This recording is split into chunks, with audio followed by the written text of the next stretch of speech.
Tell people what you're doing. Can you I'm plug on that live. back in, please? Yes, ma'am. Thank you. Oh, how we unplugged it.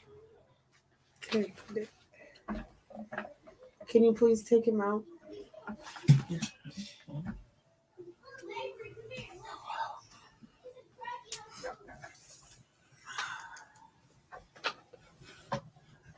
What is y'all doing?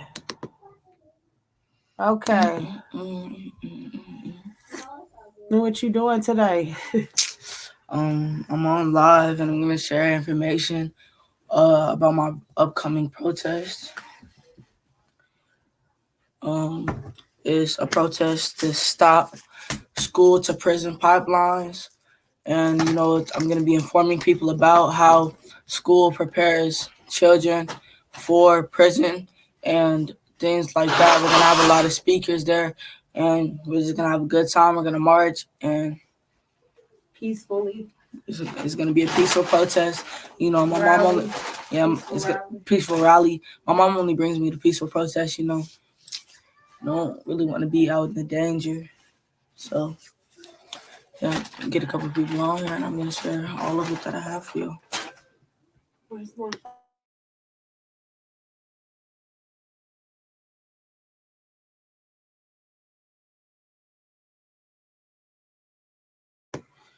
Oh, one thing I forgot. The protest is on January 3rd.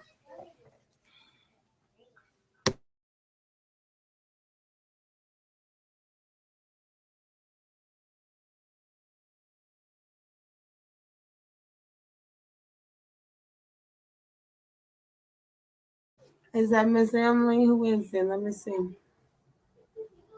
So let people know why you're going, what you're doing. It's a protest on in school to prison pipeline. Yeah, they're just setting up kids in really most school systems, and they're setting them up for failure in the prison system, and they're preparing them and making their mindsets in the prison mindset and making them feel like they're gonna go to prison eventually in their life, so they might as well do it young. So it's on January 3rd in Oklahoma City. But who are you? You're inviting all gubernatorial candidates, correct?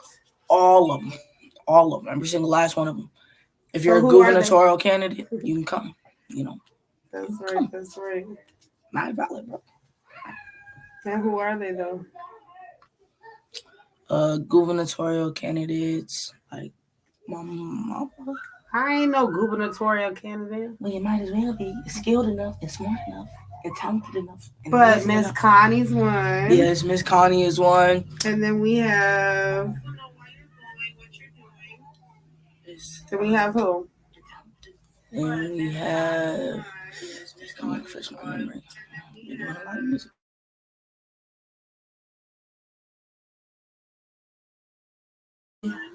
And Natalie come in. We also have Jimmy, who's running for Oklahoma City mayor. Oklahoma City mayor.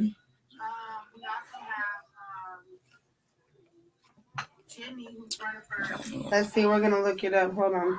So tell people why school to prison pipeline subject is important to you. It's very important to me because I'm in school, and them setting me up to be able to be in prison, I actually take that very offensively. See, with my little brother, the first day of school they put him in a remedial class, not knowing that he's super smart. He's like me, but not knowing that the first day they no questions they put him in there, and then I asked my brother what the room looked like, and it said it was a room full of kids, and most of them they weren't remedial, and it was a room full of black kids, and they watched cartoons all day in that classroom, and they put him in that remedial class, and I was the first sign that how this school year was going to be. On my second day of school, I was out of place in the classroom. Like I sat in the wrong spot, but it was my second day of school. I didn't really know where I was supposed to sit at, and it's in the gym. It was in the gym. It was my PE period, my fourth period, and I sat in the wrong spot in the gym, and he yelled at me, and I sat in the wrong spot the previous day, but I forgot where I was supposed to sit at, and he yelled at me, told me to sit out in the hallway, and I have scoliosis, so I was in the hallway for 45 minutes. We have an hour and 45-minute class periods. So I was in there for 45. I was in the hallway for like 45 minutes. So I walked in the gym. And there's a reset room in my school. And if you tell your teacher you need to reset, they are supposed to let you go reset with no questions asked. So I went in the room. I grabbed my stuff. I told my teacher I need to reset. And then I went to the reset room, but he followed me into the reset room. And he was following me, he was yelling at me all the way down the hallway. The gym is on the back side of the school. The front office is on the front side of the school, and the reset room is in the front office. So I was walking to the front office. He's yelling at me the whole way there. And I keep on telling him, sir, I need to reset, sir, I need to reset, over and over again. And then I go into the reset room, and when the student is in the reset room, no teacher are allowed in there unless it's the principal. And the teacher steps into the reset room, and he's saying, you need to come back to class, yelling at me, you need to come back to class. And I said, I raised my voice and I said, can you just leave me alone, please? I need to reset. And I got ISR for 3 days. And that's on the second day. And, like, the school that I'm in, Kenneth Cooper Middle School, they've been on some really weird stuff lately. See, in Colorado, it wasn't, like, I got in trouble for, so my teacher, she wrote an equation down wrong. I'm in an algebra class. I'm in algebra 1 in my school. So I have to go to a different classroom. And she wrote the equation down wrong. And I said, ma'am, you wrote it wrong. See, the equation, it's y equals x instead of x equals y. She put x equals y, and I told her, Miss Elliott, you have it backwards. I'm pretty sure it's y equals x. And then she got mad at me. She told me I was being disrespectful, and she put me in the hallway. And stuff like that has just been happening repeatedly over at school. But in Colorado, I could respectfully challenge anything that my teacher said that I didn't think was right, because it's a part of teaching. And it will let the teacher know that they're teaching their student right, especially if the teacher's wrong. But so Kenneth Cooper Middle School has been on some really weird stuff. But the reason why school to prison pipeline is so important to me is that there's so many cases that we have where their schools have been setting them up over and over and over again. Our school is literally a simulation of a 9-to-5 job. It's setting us up to either be your average minimum wage American citizen or set up to be in the prison or set up to be in prison. So school to prison pipeline is really important to me. And it's a thing that I talk about all the time. School to prison pipeline, mass incarceration, Black Lives Matter. Those are my top main 3 subjects that I touch on every single time I'm speaking. Tell him you got a poem, you're gonna let them hear, hey, he's on live talking about his event. And so I have a new poem that I'm gonna let y'all hear in a little bit on this live. So now stay tuned.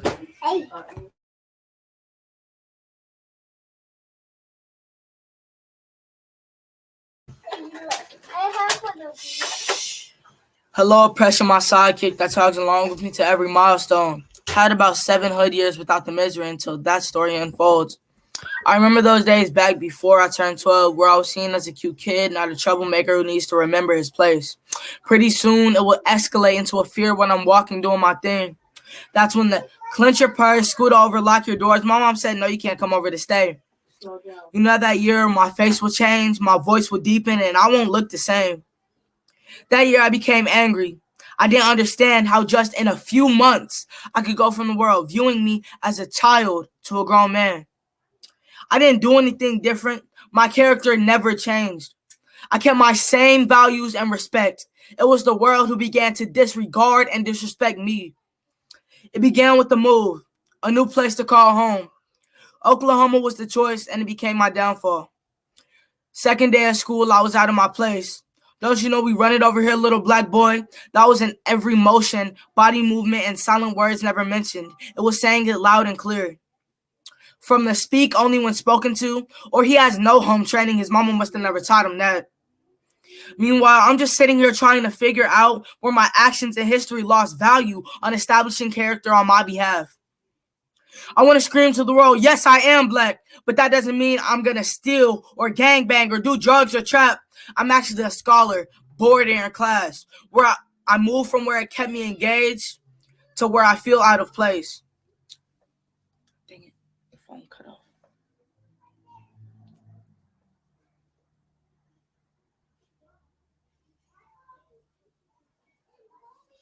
I'm going to restart the poem. Hello, oppression, my sidekick that talks along with me to every milestone. I had about 7 hood years without the misery until that story unfolds. I remember those days back before I turned 12 where I was seen as a cute kid, not a troublemaker who needs to remember his place. Pretty soon it will escalate into fear when I'm walking doing my thing. That's when the clench your purse, scoot over, lock your doors. My mom said, no, you can't come over to stay. You know that year when my face will change, my voice will deepen, and I won't look the same. That year I became angry. I didn't understand how just in a few months I could go from the world viewing me as a child to a grown man. I didn't do anything different. My character never changed. I kept my same values and respect. It was the world who began to disregard and disrespect me. It began with a move, a new place to call home. Oklahoma was the choice, and it became my downfall. Third day of school, I was out of my place. Don't you know we run it over here, little black boy?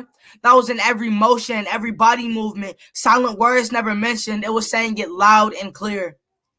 From the speak only when spoken to, or he has no home training, his mama must have never taught him that. Meanwhile, I'm just trying to figure out where my actions in history lost value on establishing character on my behalf. I want to scream to the world, yes, I am black, but that doesn't mean I'm going to steal or gangbang or do drugs or trap. I'm actually a scholar, bored in your class. I moved from where it kept me engaged. I felt at home there, and now I'm out of place. I'm excluded often from participating. I'm told it's because of my behavior when it's just a reaction. A reaction to me choosing not to bow down and remit my place. I choose to challenge respectfully the label you have already placed on me. The moment I walked through the door of puberty, everything changed.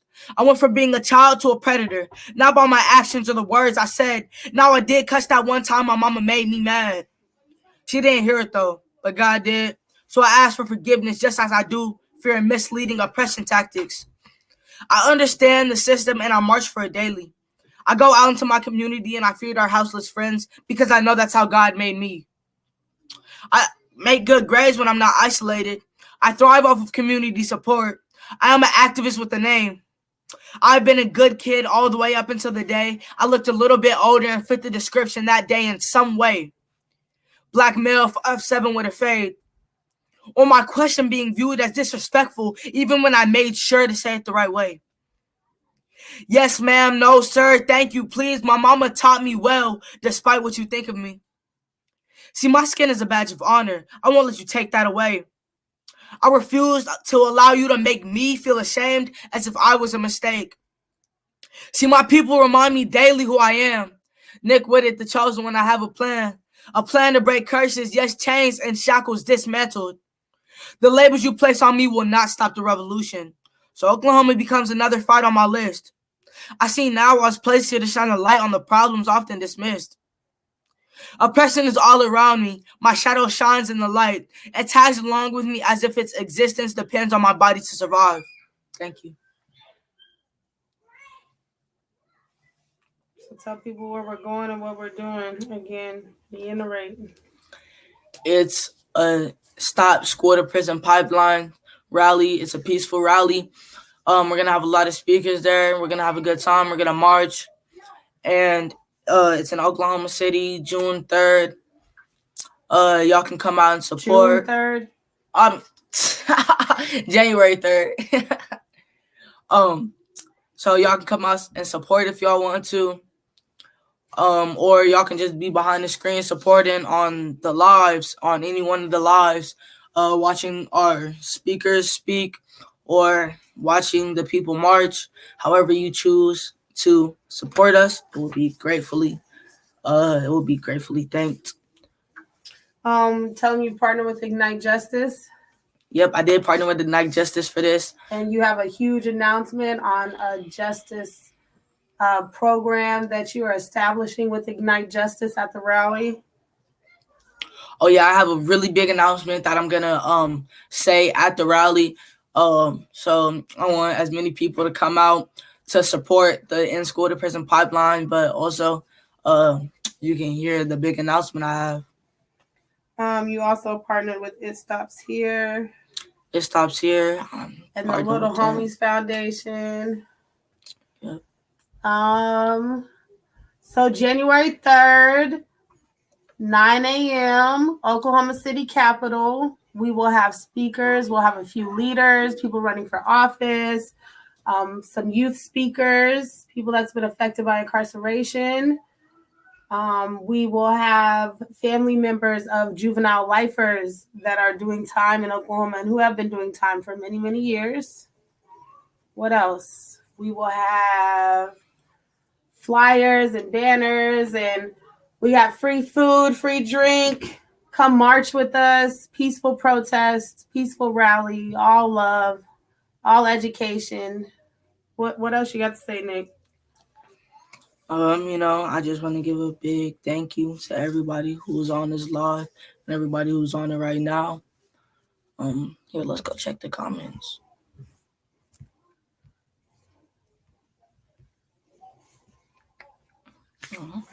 Oh, Colorado. What it do, Colorado? Canada.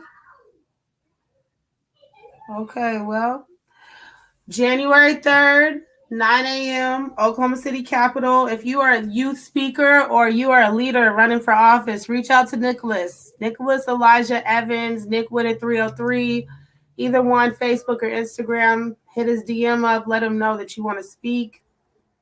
We'll try to get you on the schedule. You got anything else to say, buddy? Okay, you can end your life.